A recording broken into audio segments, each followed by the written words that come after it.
Good morning Ramarao. Good morning. మన గ్రామం మన అభివృద్ధి. ఏ గ్రామం అందం ఉంది. సారీ, పలకట్ నోరు చూడండి ఎలా అయిపోయిందో. ఏ గ్రామం అమ్మ అనేది అన్ని మాలు వచ్చేసరికి స్పష్టంగా పలకలేకపోయాను. ఏ గ్రామం యొక్క అభివృద్ధి కోసం మాట్లాడుతున్నావు? Okay, so let's kick start today's editorial. చైనాకు సంబంధించిన ఆర్టికల్ చాలా ఇంపార్టెంట్ స్ట్రాటజిక్గా. సో యూపీఎస్సీ ఆస్పిరెంట్స్ కోసం మనం అందిస్తున్న యూపీఎస్సీ ప్రోగ్రామ్, అలాగే బ్యాంక్ ఆస్పిరెంట్స్ కోసం మనం అందిస్తున్న బ్యాంక్ ఇన్ఫినిటీ ప్రోగ్రామ్ రెండు ఇక్కడ మీకు కనిపిస్తున్నాయి.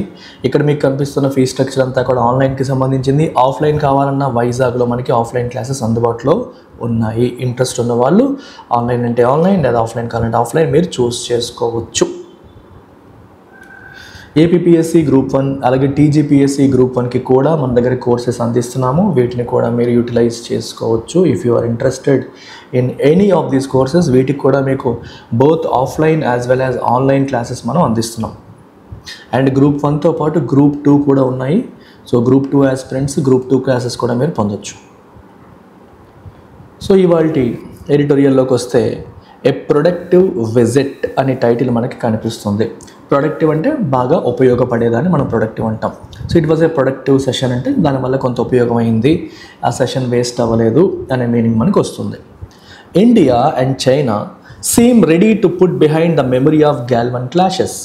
ఇండియా చైనా మధ్య మన ఇండియాలో ఉన్న గాల్వన్ ఏరియాలో క్లాషెస్ జరిగాయి కొన్నాళ్ళ క్రితం. సో దానివల్ల ఇండియా మరియు చైనా సంబంధాలు దెబ్బతిన్నాయి.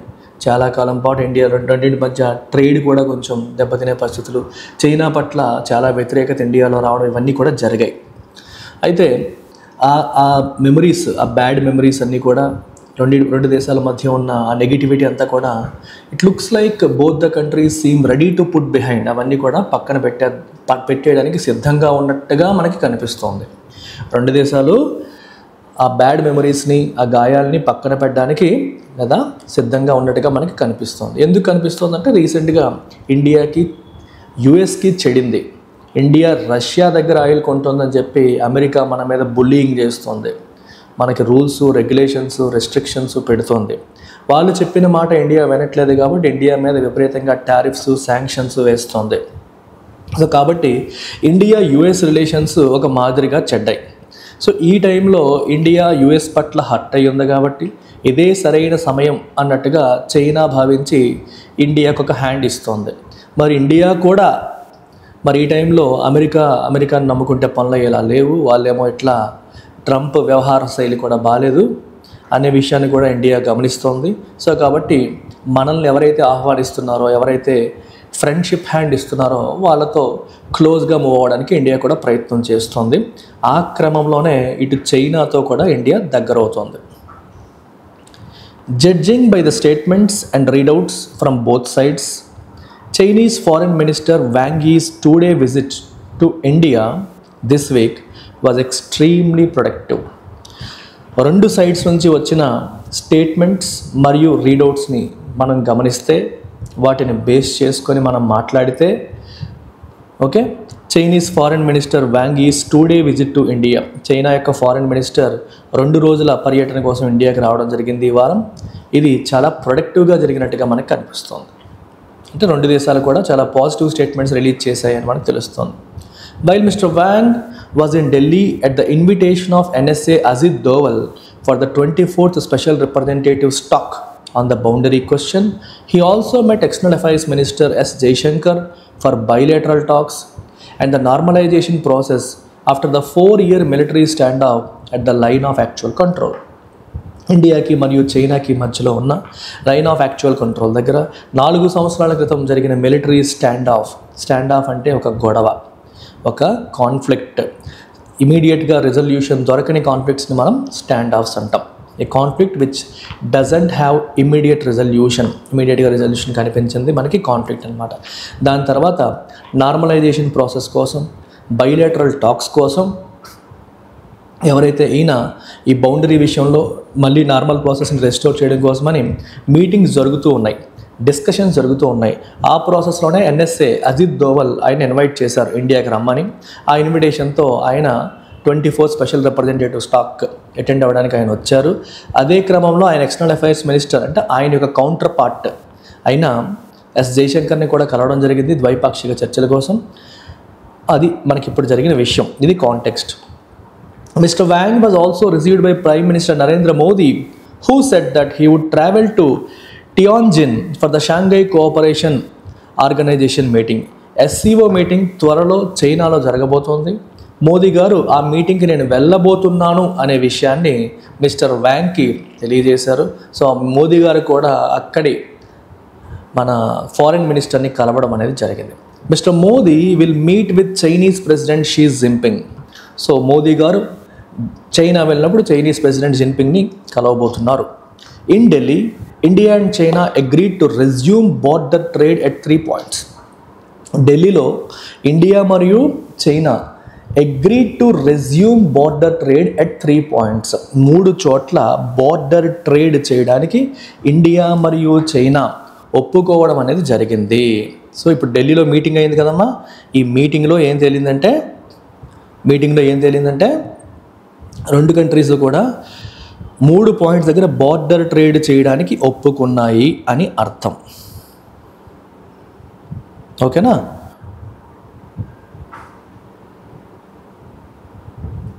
ఒక్క నిమిషం అమ్మా.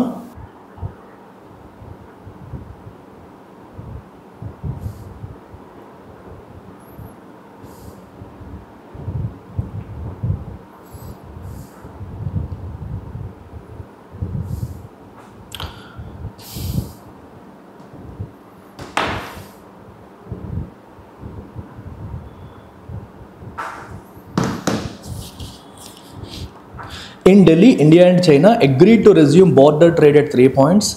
అలాగే రీస్టార్ట్ డైరెక్ట్ ఫ్లైట్స్ని రీస్టార్ట్ చేయడానికి, బార్డర్ ట్రేడ్ని రెజ్యూమ్ చేయడానికి 2 దేశాలు ఒప్పుకున్నాయి.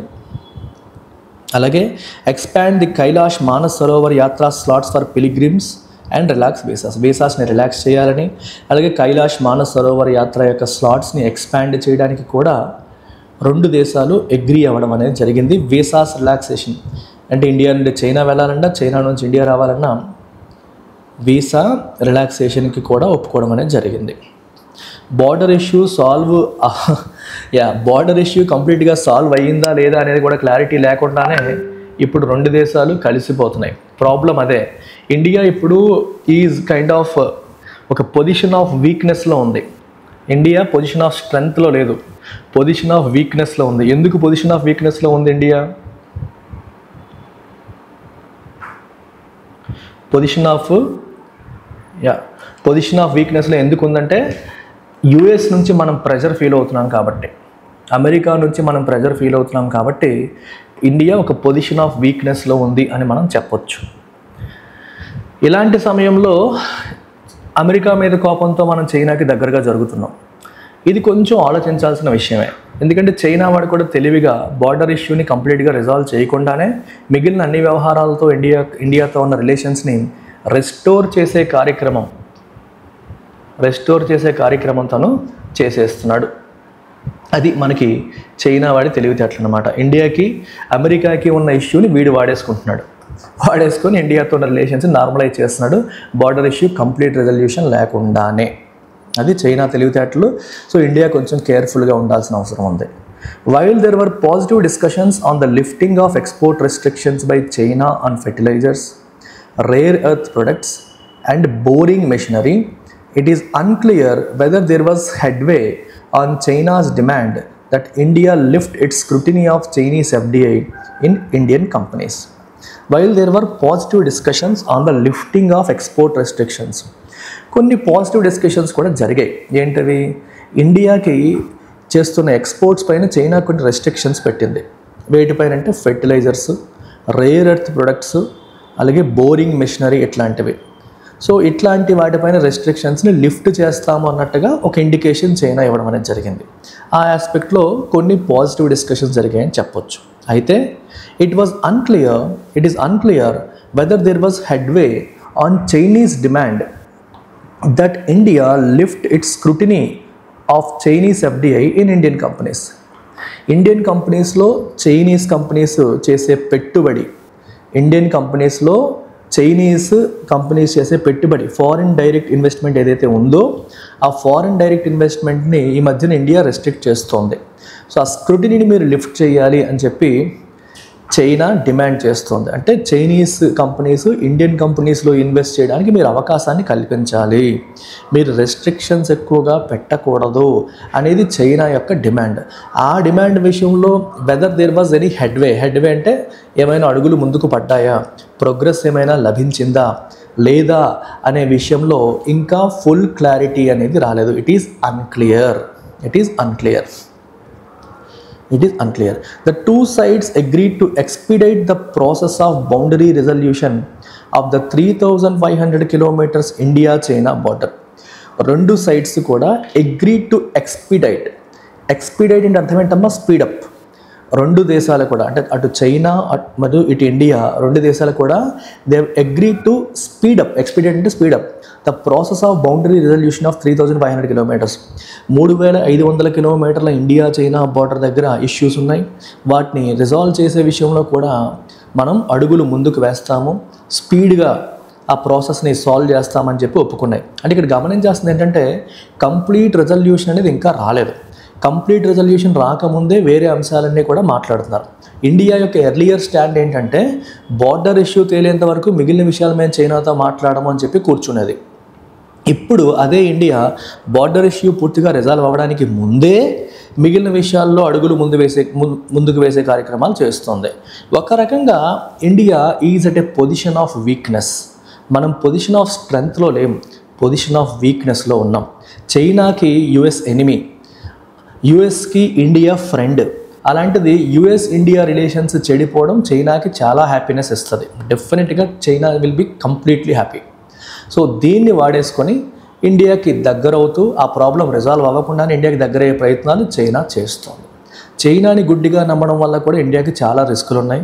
మొన్న ఆపరేషన్ సింధూర్ టైంలో కూడా చైనా ఎక్స్ప్లిసిట్గా పాకిస్తాన్కి సపోర్ట్ చేసింది. పాకిస్తాన్కి ఆర్మ్స్ కూడా సప్లై చేయడం కూడా జరిగింది. సో పాకిస్తాన్ని ఖండించలేదు, వాళ్ళు చేసిన దానిపైన స్టేట్మెంట్స్ కూడా పెద్దగా ఇవ్వలేదు.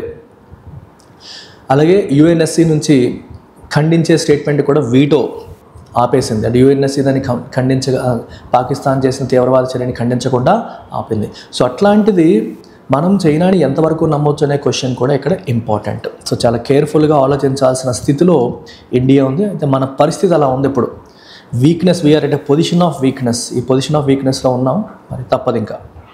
Significantly, the Modi government agreed to build on the 2005 agreement of political parameters and guiding principles for the settlement of the India-China border question. 2005లో ఇండియా చైనా బార్డర్ ఇష్యూని సాల్వ్ చేయడం కోసం ఒక అగ్రిమెంట్ సైన్ చేశారు. ఆ అగ్రిమెంట్ని బేస్ చేసుకొని దాని నుంచి ఇంకా ముందుకు వెళ్దామని చెప్పి మోదీ గవర్నమెంట్ ఒప్పుకుంది. Meanwhile the Chinese ambassador Xu Feihong said that China opposes the US's bully move of imposing 50% tariffs on India. Meanwhile, Chinese ambassador ఏమన్నారంటే అమెరికా ఇండియాని బెదిరించేలాగా, బుల్లింగ్ అంటే బెదిరించడం అనమాట, బెదిరించేలాగా 50% టారిఫ్లు వేయడాన్ని చైనా అపోజ్ చేస్తోంది అనే విషయం కూడా ఆయన చెప్పడం జరిగింది. అంటే మేము ఇండియాకి సపోర్టివ్గా ఉన్నాము, అమెరికా చేస్తున్న పనిని మేము సమర్థించట్లేదు, మేము వ్యతిరేకిస్తున్నాము, అమెరికా తప్పు చేస్తోంది అన్నట్టుగా మనకి ఇక్కడ చెప్పడం అనేది చేరింది. The outcome indicate that Delhi has decided it can now move ahead from the PLA transgressions, Galwan clashes and the standoff. So ఈ outcomes మనకి దేన్ని ఇండికేట్ చేస్తున్నాయి? That Delhi has decided it can now move ahead. PLA అంటే peoples liberation army, అంటే Chinese army యొక్క transgression అంటే అర్థం ఏంటమ్మా, బార్డర్ని వైలేట్ చేయడం, వాళ్ళ బార్డర్ దాటి మన వైపు వచ్చేయడం, ఎలాంటి పనులు చేశారో. అలాగే గాల్వన్ క్లాషెస్ జరిగాయి, గాల్వన్ ఏరియాలో స్టాండ్ ఆఫ్ కొన్ని సంవత్సరాలుగా రెండు దేశాల మధ్య ప్రాబ్లం సాల్వ్ అవ్వకుండా ఉంది. అయితే ఇవి తేలేంత వరకు మేము ఏమీ చేయమని చెప్పి ఇండియా చెప్తూ వచ్చేది ఈ మధ్యనంతా. But now it looks like it he's decided to move ahead from those issues. అవన్నీ పక్కన పెడదాము, వాటి రిజల్యూషన్ అది సపరేట్గా జరుగుతూ ఉంటుంది, ఇంకోవైపు మన పని మనం చేసుకుందాం అన్నట్టుగా చైనా ఇండియా ముందుకెళ్తున్నట్టుగా కనిపిస్తోంది. While Mr. Doval said that the borders have been quiet, the government was made uncomfortably aware that even with a stable border, other long-standing problems will continue to shadow ties. Ajit Doval ఏమన్నారంటే borders have been quiet, border దగ్గర గొడవలేవి లేవు అన్నారు. అయితే government was made uncomfortably aware అంటే గవర్నమెంట్కి విషయాలు తెలిసాయి. అన్కంఫర్టబుల్ అంటే అవి కంఫర్టబుల్ కాదని అర్థం. అవేర్ అంటే కొన్ని కొత్త విషయాలు తెలిసాయి. ఏం తెలిసాయి? That even with stable border స్టేబుల్గా ఉన్నప్పటికీ అదర్ లాంగ్ స్టాండింగ్ ప్రాబ్లమ్స్, రెండు దేశాల మధ్య ఎప్పటి నుంచో ఉన్న కొన్ని సమస్యలు ఉన్నాయి. ఈ ప్రాబ్లమ్స్ అనేవి విల్ కంటిన్యూ టు షాడో టైస్. టైస్ అంటే ఏంటమ్మా? సంబంధాలు. టైస్ అంటే సంబంధాలు. షాడో అంటే ఏంటమ్మా? దానిపైన ఒక నీడ రావడం, ఒక నీడ పడడం. అంటే మీరు చూడండి, తెలుగులో రాస్తారు సంబంధాలపైన నీలి మేఘాలు కమ్ముకున్నాయి అంటే అర్థం ఏంటంటే సరిగ్గా ఉండవు అని అర్థం. నీలి మేఘాలు కమ్ముకున్నాయి లేకపోతే ఈ నీడలు కమ్ముకున్నాయి అంటే సరిగ్గా ఉండదు. అవన్నీ అంటే ఈ సంబంధాలని ఇంకా ఇబ్బంది పెట్టే అంశాలు ఉన్నాయి అని అర్థం. Mr Wang later left for Kabul to work with Pakistan and the Taliban on a plan to extend the BRI and China-Pakistan economic corridor. India is opposed to both into Afghanistan. So Mr. Wang ఇక్కడ నుంచి కాబూల్కి వెళ్ళారు. కాబూల్కి వెళ్ళి దేనికోసం అంట? To work with Pakistan and తాలిబాన్లతోని పాకిస్తాన్తోని కలిసి పనిచేయడానికి. దేని గురించి? చైనా యొక్క బెల్ట్ అండ్ రోడ్ ఇనిషియేటివ్ని అలాగే చైనా పాకిస్తాన్ ఎకనామిక్ కారిడార్ని ఆఫ్ఘనిస్తాన్లోకి ఎక్స్టెన్షన్ చేయడం కోసం తాలిబాన్తో మరియు పాకిస్తాన్తో కలిపి డిస్కషన్ చేయడం కోసం వెళ్ళారు. ఇండియా ఈ రెండింటికి కూడా వ్యతిరేకం. He then flew to Islamabad for a strategic dialogue with his Pakistani counterparts.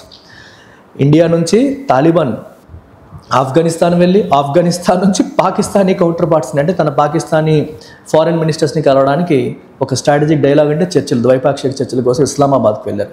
China's diplomatic support to Pakistan after the Pahalgam attacks and during Operation Sindoor did not come up during Mister Wang's visit. Mister Wang's విజిట్లో Operation Sindoor టైంలోను Pahalgam attacks టైంలోనూ మీరు diplomatic support పాకిస్తాన్కి ఇచ్చారు. Diplomatic support ఇవ్వడం అంటే అర్థం ఏంటమ్మా? ఆయుధాలు సప్లై చేయడం కాదు. యునైటెడ్ నేషన్స్లో కానీ ఇంటర్నేషనల్ ఎరీనాలో కానీ పాకిస్తాన్కి వెనకేసుకొచ్చినట్టు లేదా పాకిస్తాన్ని కార్నర్ చేయడానికి ఇండియా చేసే ప్రయత్నాలకి అడ్డుగోడగా నిలబడడం ద్వారా డిప్లొమాటిక్ సపోర్ట్, దౌత్యపరమైన సపోర్టు పాకిస్తాన్కి చైనా ఇవ్వడం అనేది జరిగింది. అయితే అలా ఎందుకు ఇచ్చారనే విషయాన్ని ఇండియా క్వశ్చన్ చేయలేదు, చైనా ఎక్స్ప్లెయిన్ చేయలేదు. బట్ అంటే ఆ డిస్కషన్లో అవి రాలేదు. But provide an ominous overhang to ties. కానీ అది ఎప్పటికీ కూడా రెండు దేశాల మధ్య ఉన్న టైస్ సంబంధాలకి ఒక ఒమినస్ అంటే డేంజరస్ లేకపోతే కొంచెం ఇలాంటి ఒక ఓవర్ హ్యాంగ్ లాగా మనం చెప్పొచ్చు. As did ambassador juice contention that Pakistan two is a victim of terrorism. Ambassador zoo అంటే ఏంటమ్మా? ఆయన ఏమంటారంటే పాకిస్తాన్ కూడా విక్టిమ్ ఆఫ్ టెర్రరిజం అని చెప్తున్నారు. చూసారా? అంటే పాకిస్తాన్ టెర్రరిజంని స్పాన్సర్ చేయడం కాదు, పాకిస్తాన్ కూడా టెర్రరిజం వల్ల సఫర్ అవుతున్న కంట్రీయే అన్నట్టుగా ఆయన వాదించడం అనేది జరిగింది. సో ఇలాంటివన్నీ కూడా మనకు ఉన్నాయంటే ఒక రకంగా పాకిస్తాన్ యొక్క వెర్షన్ని వీళ్ళు సపోర్ట్ చేస్తున్నట్టుగా మనకి కనిపిస్తుంది. సో ఇలా పాకిస్తాన్ని సపోర్ట్ చేస్తున్నట్టుగా చైనా మాట్లాడుతుంటే మరి చైనాకి మనకి బార్డర్ ఇష్యూ కూడా ఇంకా కంప్లీట్గా రిజాల్వ్ అవ్వకుండానే చైనాతో ఇప్పుడు చేతులు కలిపేసి తిరగడం అనేది ఎంతవరకు కరెక్ట్ అనే క్వశ్చన్ మనకి ఇప్పుడు వస్తుంది. జస్ట్ బికాజ్ యూఎస్తో మనకున్న రిలేషన్స్ చెడిపోయాయి కాబట్టి చైనా ఒక్కసారిగా మంచి కంట్రీ అయిపోయిందా? ఇప్పటివరకు బ్యాడ్గా ఉన్నది అంటే శత్రువుకి శత్రువు మిత్రుడైపోతారా వెంటనే? అది మనం జాగ్రత్తగా ఆలోచించాలి. మనం చాలా సినిమాల్లో చూస్తుంటాం, తెలుగు సినిమాల్లో ఒకసారి ఎవరైనా సరే క్లోజ్ ఫ్రెండ్స్ ఒకళ్ళు హర్ట్ చేసుకుంటే అప్పుడు విలన్ వస్తాడు. విలన్ వచ్చి అరే ఆడు అలాంటి వాడే, నేను ఉంటాను నీకు ఎందుకని చెప్పి వీడు వస్తాడు. ఈ టైంలో ఈ అమాయకపు క్లోజ్ ఫ్రెండ్ ఎవరైతే హర్ట్ అయ్యాడో వాడు విలన్ మాటలు నమ్మి విలన్తో వెళ్తాడు. ఇలాంటివి మనం చూస్తూ ఉంటాం. సో చైనా ఆ రకంగా ఒక రకమైన విలన్ క్యారెక్టర్ లాంటిదే. So can India trust China just because Trump is acting weird? Trump పిచ్చిగా ప్రవర్తిస్తున్నాడు కాబట్టి అమెరికాతో ఫ్రెండ్షిప్ కట్ చేసేసుకొని చైనాకి క్లోజ్గా ఇండియా మూవ్ అవ్వచ్చా అనేది ఒక క్వశ్చన్. అవ్వచ్చా అంటే అవ్వచ్చు, కానీ సమస్య ఏంటంటే చైనాకి ఇండియాకి ఉన్న బార్డర్ ఇష్యూ తెగలేదు ఇంకా. ఆ విషయంలో మనం అసర్టివ్గా దాన్ని సార్ట్అవుట్ చేసుకొని వెళ్ళాలి. కానీ అసర్టివ్గా సార్ట్అవుట్ చేసుకునే పొజిషన్ ఆఫ్ స్ట్రెంత్లో ఇండియా లేదు. ఎందుకంటే ఇండియా వీక్ పొజిషన్లో ఉందన్న విషయం చైనాకి తెలుసు. సో దాన్ని చైనా ఉపయోగించుకునే అవకాశాలు ఉంటాయి.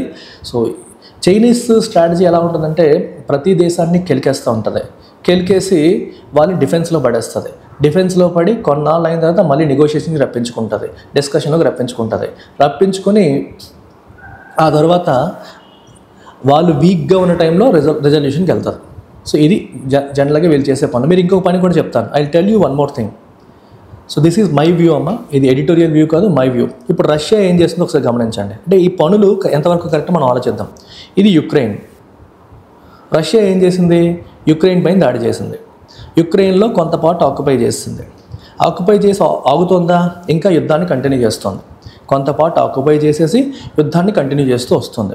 ఇప్పుడు వేరే దేశాలు వచ్చి రష్యా దగ్గరకు వచ్చి నువ్వు యుక్రెయిన్తో యుద్ధాన్ని ఆపేయి అంటే ఏం చేస్తుందంటే రష్యా ఈ మొక్క నేను ఉంచేసుకుంటాను, యుద్ధాన్ని ఆపేస్తాను అంటది. మీకు అర్థమైందా? ఇది యుక్రెయిన్లో కొంత పార్ట్, ఈ పార్ట్ లెట్సే రష్యా ఆక్యుపై చేసేస్తే, ఆక్యుపై చేసిన తర్వాత రష్యా ఊరుకుంటుందని ఊరుకోవట్లేదు, యుద్ధాన్ని కంటిన్యూ చేస్తుంది. ఇప్పుడు ఎవరన్నా వచ్చి యుద్ధాన్ని ఆపేయి అంటే ఏమంటుంది? ఇప్పుడు అమెరికా లాంటి దేశాలు మధ్యవర్తిత్వానికి వచ్చి యుద్ధాన్ని ఆపమంటే సరే ఆపేస్తాను అంటది. కానీ ఈ మొక్క ఇస్తుందో ఇవ్వదు, ఈ మొక్క మరి ఇవ్వదు. సో ఒక రకంగా యుక్రెయిన్ ఈ పార్ట్ కోల్పోయినట్టే. నువ్వు కొంత ఆక్యుపై చేసేసి అయినప్పటికీ అగ్రెసివ్నెస్ కంటిన్యూ చేస్తూ ఇంకెన్నాళ్ళు చేస్తావరా బాబు ఆపేరా అంటే ఆపుతాను, కానీ ఈ మొక్క తీసేసుకుంటాను అంటే చివరికి తేలింది ఏంటి? ఈ మొక్క వాళ్ళకి వెళ్ళిపోయింది. ఇప్పుడు చైనా ఇండియా ఈక్వేషన్ చూద్దాం. చైనీస్, ఇది ఇండియా చైనా బార్డర్ అనుకోండి. చైనీస్ ఆర్మీ వాళ్ళు వచ్చేసి ఇండియా బార్డర్ లోపలికి వచ్చేసారు, కొంత పార్ట్ వచ్చేసారు. వచ్చేయడం వల్ల మన వాళ్ళు వాళ్ళ మీద ఫైర్ చేశారు, గొడవైంది. వాళ్ళకి మనకి చిన్నపాటి యుద్ధం కాదు కానీ కాల్పులు జరిగాయి. వాళ్ళలో కొంతమంది, మనలో కొంతమంది చనిపోయారు. సో ఇలా వచ్చేసిన తర్వాత ఇండియాకి చైనాకి మంచి క్లాషెస్ వచ్చాయి. క్లాషెస్ వచ్చిన తర్వాత చాలా కాలం పాటు, ఇప్పుడు 4 years అయింది. 4 years పాటు ఈ ఇష్యూ రిజాల్వ్ అవ్వలేదు. అంటే పర్ఫెక్ట్గా ఎక్కడ వరకు మీది ఎక్కడ వరకు మాది అని రెండు దేశాలు తేల్చుకోవట్లేదు. ఇండియా ఇంతకుముందు ఏదైతే సిచ్యువేషన్ ఉందో దాన్ని రెస్టోర్ చేయమంటుంది. అంటే ఇలా ఉండేది కదా ఒకప్పుడు, మీరు ఏ ప్రాంతాన్ని మీరు ఆక్యుపై చేస్తారో వెనక్కి వెళ్ళిపోండి, 100% వెనక్కి వెళ్ళిపోండి అని ఇండియా చెప్తుంది. వాళ్ళేమో పూర్తి స్థాయిలో చేయట్లేదు. ఈలోపు ఏవో రెజల్యూషన్ అని చెప్పి జరుగుతున్నాయి కానీ పూర్తి స్థాయిలో చేయట్లేదు. అంటే ఇంతకుముందు మనం ఏమంటామంటే స్టేటస్ కో యాంటే అంటే గతంలో ఉన్న స్థితి. స్టేటస్ కో అంటే యథాతథ స్థితి లేదా ప్రస్తుతం ఏ సిచ్యువేషన్ ఉందో దాన్ని స్టేటస్ కో అంటాం. స్టేటస్ కో అంటే గతంలో ఏ సిచ్యువేషన్ ఉందో దాన్ని స్టేటస్ కో యాంటే అని అంటాం అనమాట. So this is referred to as status quo ante. So ఇప్పుడు గతంలో ఏ సిచ్యువేషన్ ఉందో అంటే మీరు గాల్వన్లో మా బార్డర్ దాటి మా దేశానికి ట్రాన్స్గ్రెషన్ చేయడానికి రాకముందు ఏ సిచ్యువేషన్ ఉందో దాన్ని రెస్టోర్ చేయమని ఇండియా అడుగుతుంది. దానికి చైనా ఎప్పటికీ కంప్లీట్గా ఒప్పుకున్నట్టుగా లేదు. ఒప్పుకుంటే ఎప్పుడో రిజాల్వ్ అయిపోయేది, ఒప్పుకోకుండా తాత్సారం చేస్తుంది. అంటే ఒక రకంగా గతంలో న్యూట్రల్గా ఉన్న సిచ్యువేషన్లో ఇప్పుడు చైనాకి కొంత అడ్వాంటేజ్ ఉంది, ఇండియాకి కొంత నెగిటివ్ ఉంది. ఎందుకంటే ఇండియా తనంతట తాను బార్డర్ని వైలేట్ చేసి చైనీస్ భూభాగంలోకి వెళ్ళలేదు, చైనా బార్డర్ వైలేట్ చేసి ఇండియా భూభాగంలోకి వచ్చింది. So as of now it is advantage China, ఇండియాకి మైనస్. సో చైనా భూభాగాన్ని ఖాళీ చేసి వెనక్కి వెళ్తే చైనాకి న్యూట్రల్ అవుతుంది, అప్పుడు కూడా ఇండియాకి అడ్వాంటేజే ఉండదు. ఈ సిచ్యువేషన్ ఇంకా సాల్వ్ అవ్వకుండా ఉన్నప్పుడు ఇండియా ఏం చేసింది? చైనాతో రిలేషన్స్ కట్ చేసుకుంటాను, చైనాతో నేను ట్రేడ్ కట్ చేస్తాను, చైనీస్ ఇన్వెస్ట్మెంట్స్ పైన స్క్రూటినీ చేస్తానని చైనాని ఇబ్బంది పెట్టే పనులు కొన్ని ఇండియా చేసింది. ఆబ్వియస్గా ఇండియా హర్ట్ అయింది కాబట్టి చైనాని హర్ట్ చేయడానికి ప్రయత్నం చేసింది. ఇండియాలో కూడా యాంటీ చైనా సెంటిమెంట్ రగిలింది, చైనీస్ వస్తువులు కొనకూడదు, ఇండియన్సే కొనాలని. మీకు గుర్తుందో లేదా 2021, 22, 23 ఇవి ఎక్కువ మాట్లాడుకునే వాళ్ళం. ఈ సిచ్యువేషన్ పూర్తిగా రిజాల్వ్ అవ్వడానికి ముందే ఈలోపు ఇండియాకి యూఎస్కి చెడింది. ఇండియాకి యూఎస్కి చెడేసరికి ఇప్పుడు ఇండియా కూడా యూఎస్ మనకి ట్రేడ్ పరంగా దెబ్బతీస్తుంది కాబట్టి మనం రష్యాతోని చైనాతోని మిగిలిన కంట్రీస్తో ఒక అడుగులు కలిపేద్దామన్న ఉద్దేశంతో ఇండియా అడుగులు వేస్తుంది. ఆ దేశాలు కూడా యూఎస్ మీద ఉన్న కోపంతో ఇండియాని ఓదార్స్తున్నట్టుగా మన దగ్గరికి వస్తున్నాయి. Russia is different. రష్యా మనకి లాంగ్ టైమ్ ఫ్రెండ్, ఎప్పటి నుంచో మనకి ఫ్రెండ్షిప్ ఉంది. But how much can you trust China అనేది క్వశ్చన్ మార్క్. చైనాని మనం ఎంతవరకు నమ్మొచ్చు అనేది క్వశ్చన్ మార్క్. చాలా జాగ్రత్తగా అడుగులు వేయాల్సిన సందర్భం ఇది. అండ్ ఎందుకంటే చైనా ఇండియా ఈక్వేషన్ ఇంకా సార్ట్అవుట్ అవ్వలేదు. అది సార్ట్అవుట్ అవ్వకుండా నేను ఏ పని చేయనన్న ఇండియానే ఇప్పుడు మళ్ళీ చైనాతో రాసుకు పూసుకు తిరిగే పరిస్థితులు మనకు కనిపిస్తున్నాయి. దీనివల్ల ఇండియాకి ఎంత మంచిది అనేది మనం చెప్పలేం. ఎందుకంటే నార్మల్గా trade relations, remaining relations, diplomatic relations restore అయిపోతున్నాయి, కానీ బార్డర్ ఈక్వేషన్ ఏమో సాల్వ్ అవ్వలేదు. సో అన్నీ రెస్టోర్ అయిపోతే ఇంకా చైనా ఎందుకు బార్డర్ ఈక్వేషన్ సాల్వ్ చేస్తుంది? ఎందుకు పట్టించుకుంటుంది? మేబీ ఇప్పుడు ఏదైతే జరిగిందో ఇదే న్యూ నార్మల్ అవ్వచ్చు, స్టేటస్ కో యాంటే మళ్ళీ రాకపోవచ్చు. ఇప్పుడున్న సిచ్యువేషన్ పర్మనెంట్ అయిపోయినా ఆశ్చర్యపోనక్కర్లేదు. ఇది risk factor. While the US's attack on Indian trade and economy may be spurring the New Delhi's efforts. చూసారా, ఇప్పుడు అదే చెప్పాను మీకు. అమెరికా ఇండియన్ ట్రేడ్ మరియు ఎకానమీ మీద చేస్తున్న అటాక్ వల్ల ఇండియా ఈ రకంగా చేస్తున్నట్టుగా మనం భావించవచ్చు. అయితే the reset with China must not come from a perceived position of weakness. Yes, చైనాతో ఉన్న రిలేషన్స్ రీసెట్ అవ్వడం అనేది ఒక పొజిషన్ ఆఫ్ వీక్నెస్ నుండి జరగకూడదు, పొజిషన్ ఆఫ్ స్ట్రెంగ్త్ నుండి జరగాలి. కానీ ఇప్పుడు ఏం జరుగుతుంది, we are at a position of weakness. ఎందుకంటే ఒక large economy, world's largest economy మనల్ని అటాక్ చేస్తుంది. సో మనం వీక్ పొజిషన్లో ఉన్నాం. ఈ టైంలో చైనాతో కలవడం అనేది మనం చైనా చెప్పిన ప్రతిదానికి తలోపడానికి అవకాశం కల్పించే ఒక సినారియో. ఎందుకంటే ఈ టైంలో మనకి అమెరికా మనకి దెబ్బతీస్తుంది కాబట్టి మీరు లేకపోయినా మేము చేసుకోగలుగుతాము, మేము డైవర్సిఫై చేసుకోగలమని ప్రపంచానికి చాటి చెప్పడం అనేది ఇండియా యొక్క ఉద్దేశం కావచ్చు. ఈ ప్రాసెస్లో చైనాకి దగ్గరయ్యే అవకాశాలు అనేవి ఉన్నాయి.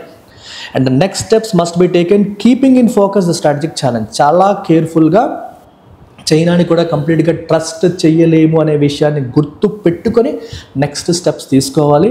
ఒకళ్ళ మీద కోపంతో ఇంకొకరితో రాసుకు పోసుకు తిరగడం అనేది కూడా అంత మంచి పద్ధతి కాదు. This is all about today's editorial. Very deep thought process ఉంది దీంట్లో, చాలా ఎక్కువ ఆలోచించాల్సిన మంచి ఎడిటోరియల్ ఇది. యూపీఎస్సీ సీనియర్ ఆస్పిరెంట్స్ కోసం మనం అందిస్తున్న programme integrated test series cum mentorship. దీన్నే మనం ITSM అనే పేరుతో పిలుస్తున్నాము. ఇది సీనియర్ ఆస్పిరెంట్స్ కోసం డిజైన్ చేయబడ్డ programme. Prelims and mains test series దీంట్లో మనకి వీక్లీ ఉంటాయి. అలాగే mains answer writing static and dynamic మనకి డైలీ బేసిస్ మీద ఉంటాయి. And you also have personal mentorship by me included in this. So ఈ పర్సనల్ మెంటర్షిప్ ఒక్కటే కావాలనుకుంటే you can go with personal mentorship alone.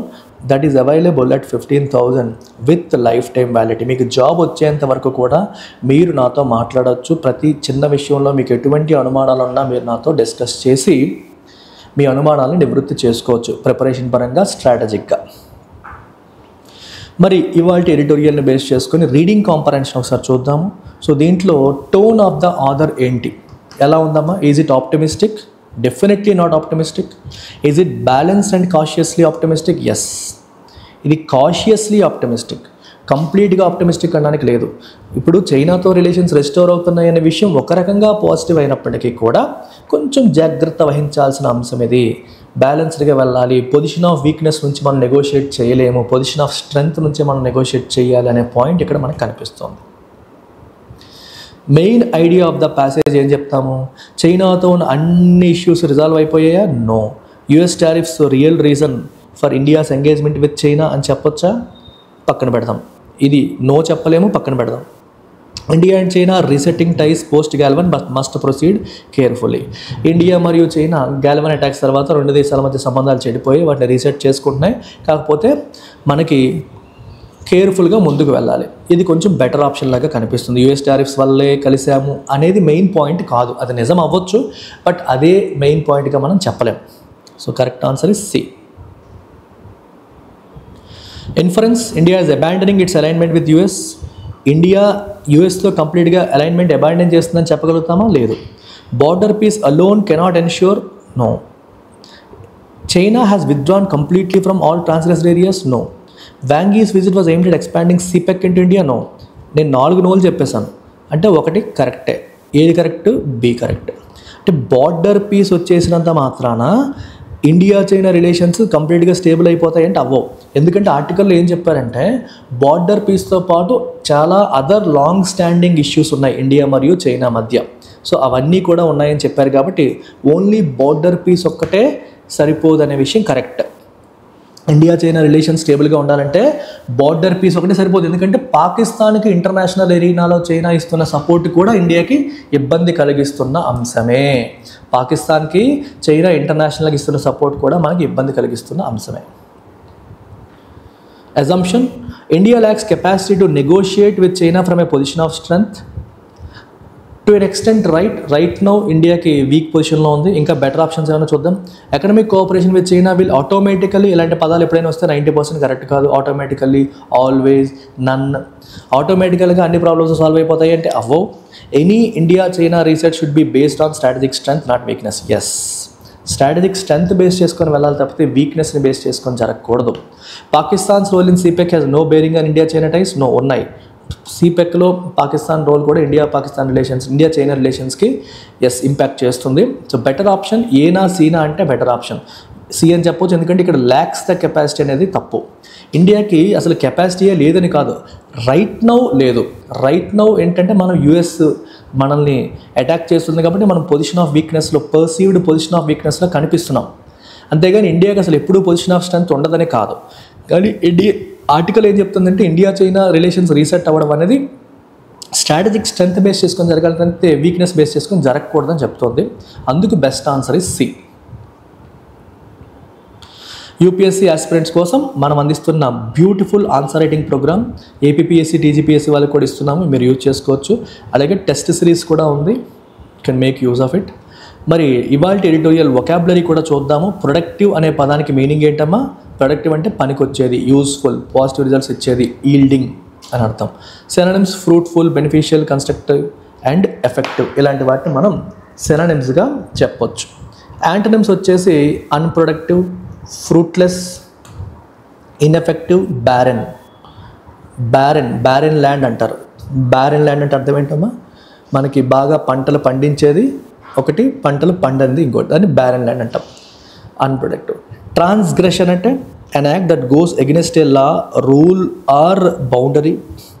An act that goes against a law, rule or boundary, దాన్ని transgression అంటాం. అంటే ఏంటమ్మా? Violate చేయడం, violation. సింపుల్గా రూల్ని కానీ చట్టాన్ని కానీ బౌండరీని కానీ వైలేట్ చేయడాన్ని మనం ట్రాన్స్గ్రెషన్ అంటాం. So violation, breach, infraction, offence ఇలాంటివి synonyms. Antonyms compliance, obedience, conformity, observance. అంటే ఫాలో అవ్వడం, దేన్ని ఉన్నది రూల్ని ఫాలో అవ్వడం, లాని ఫాలో అవ్వడం, అన్ని దాన్ని కన్ఫర్మిటీ, ఒబీడియన్స్ ఇలాంటి పదాలు మనం చెప్తాం. ఓవర్ హ్యాంగ్ అంటే ఇఫ్ సంథింగ్ ఓవర్ హ్యాంగ్స్ అంటే అర్థం ఏంటమ్మా? Something of a negative that remains looming as a threat or problem. ఇప్పుడు ఫర్ ఎగ్జాంపుల్ ఇద్దరు వ్యక్తుల మధ్య ఒకప్పుడు భయంకరమైన గొడవలు జరిగాయి అనుకోండి, భయంకరమైన గొడవలు జరిగాయి. సో ఒకళ్ళంటే ఒకళ్ళకి పీకల్లోతు కోపాలు, పగలు, ప్రతీకారాలు ఉన్నాయి. మధ్యలో రిలేషన్స్ బాగైపోయాయి, ఆ తర్వాత మళ్ళీ నార్మల్ అయిపోయారు అన్నట్టుగా కలిసిపోయారు. అయితే మధ్యలో రిలేషన్స్ నార్మల్ అయినట్టుగా కనిపించినప్పటికీ అది పర్మనెంట్గా గతంలో జరిగిన గొడవలనే ఉంటాయో ఉండవా మైండ్లో? ఎక్కడో ఇప్పుడు రిలేషన్స్ బాగున్నప్పటికీ కూడా గతంలో రెండు దేశాల మధ్య ఉన్న ఈ నొప్పి ఏదైతే ఉందో, పెయిన్ ఏదైతే ఉందో, గొడవలు ఏవైతే ఉంటాయో అవి ఒక థ్రెట్ లాగా, ఒక ప్రాబ్లం లాగా దే రిమైన్ లూమింగ్ అంటే ఎక్కడో మనకి ఏదో చిన్న ఇష్యూ వచ్చినా గతంలో ఉన్న నెగిటివిటీ మళ్ళీ ఒకసారి ఓపెన్ అయిపోద్ది. అలాంటి దాన్ని మనం ఓవర్ హ్యాంగ్ అంటాం. ఒక షాడో లాగా, ఒక బర్డెన్ లాగా, ఎన్కంబరెన్స్, ఒక థ్రెట్ లాగా, రాబోతున్న థ్రెట్ లాగా మనం ఓవర్ హ్యాంగ్ని చెప్పొచ్చు. ఎన్కంబరెన్స్ అంటే అర్థం ఏంటమ్మా? What is the meaning of encumbrance? విన్నారు ఎప్పుడైనా సరే ఈ పదం? ఎన్కంబరెన్స్ అంటే అర్థం ఏంటి? ఒక ఇంపెడిమెంట్, ఒక అడ్డంకి, ఒక బర్డెన్ అని అర్థం. అలాగే మీరు ఈసీ అనే పదం వినుంటారు, ఎన్కంబరెన్స్ సర్టిఫికేట్ అని. ఏదైనా రియల్ ఎస్టేట్లో మీరు ఏదైనా ఒక స్థలం కొనాలంటే ఆ సైట్, ఆ ప్లేస్ గురించి ఈసీ తీస్తారు, ఎన్కంబరెన్స్ సర్టిఫికేట్ తీస్తారంటే అర్థం ఏంటంటే ఈ స్థలం వేరే ఎవరికైనా సరే లీజుకి ఇచ్చారా, లేకపోతే ఎవరికైనా దీని మీద క్లెయిమ్ ఉందా అనే విషయాన్ని కనుక్కోవడానికి మనం చేస్తాం. సో ఎన్కంబరెన్స్ అంటే ఒక రకంగా మార్టగేజ్ చేయడం అనే మీనింగ్ కూడా మనకు ఉంది, అది రియల్ ఎస్టేట్లో. బట్ ఇక్కడ బర్డెన్ అనే మీనింగ్లో తీసుకోవచ్చు. Antonyms relief, advantage, support, reassurance. అంటే మనం టెన్షన్ పడాల్సిన పాజిటివ్ వర్డ్స్ అన్నమాట కంప్లీట్గా. ప్రుడెన్స్ అంటే cautiousness and wise judgement in practical అఫైర్స్లో కాషియస్గా విత్ వైజ్ జడ్జ్మెంట్. వైజ్ అంటే ఏంటమ్మా? తెలివితేటలతో కూడిన, ఓకే, జడ్జ్మెంట్తో కలిసి ఉండాలని మనం ఏమంటాం? ప్రుడెన్స్ అని చెప్పి అంటాం. So synonyms discretion, foresight, circumspection, sagacity. Sage అంటారు. సేజ్ అంటే ఏంటమ్మా? బాగా తెలివైన వాళ్ళని సేజ్ అని అంటాం. సగాసిటీ, సర్కమ్స్పెక్షన్. డిస్క్రిషన్ అంటే మంచి విచక్షణ కలిగి ఉండడం, ఇలాగా. Antonyms recklessness, imprudence, carelessness, folly. ఇవన్నీ నెగిటివ్ వర్డ్స్. రెక్లెస్గా, కేర్లెస్గా ఉండడం అని. ఇంప్రూడెన్స్ అంటే అజాగ్రత్త లేకపోవడం. ఇవన్నీ. రీడౌట్ అంటే an official summary or report of a meeting or discussion. Readout అంటే మీనింగ్ ఏంటి? An official summary or report of a meeting or discussion. So synonyms statement, briefing, communique, summary. So దీని synonyms ఏమవుతాయి? Statement, briefing, communique, official communique, summary. Antonyms secrecy, concealment, దాచివేయడం, suppression, నొక్కివేయడం, silence. ఇవి యాంటనిమ్స్గా మనం తీసుకోవచ్చు. So ఇవి ఇవాల్టి most important difficult vocabulary from the editorial. So bank aspirants కోసం మనం అందిస్తున్న బ్యాంక్ ఇన్ఫినిటీని నెగ్లెక్ట్ చేయొద్దు. ఇంగ్లీష్ మాత్రమే ప్రాబ్లం అనుకుంటే ఇంగ్లీష్ ఇన్ఫినిటీకి రండి. మొత్తం కంప్లీట్ కోర్స్ కావాలనుకునే వాళ్ళు bank infinity life time validity, job వచ్చేంత వరకు మీకు యాక్సెస్ ఉంది. మీరు కేవలం 3 months కావాలంటే 2500కి మీకు 3 months వ్యాలిడిటీ కూడా లభిస్తుంది. So make use of it. Take care. Bye. you.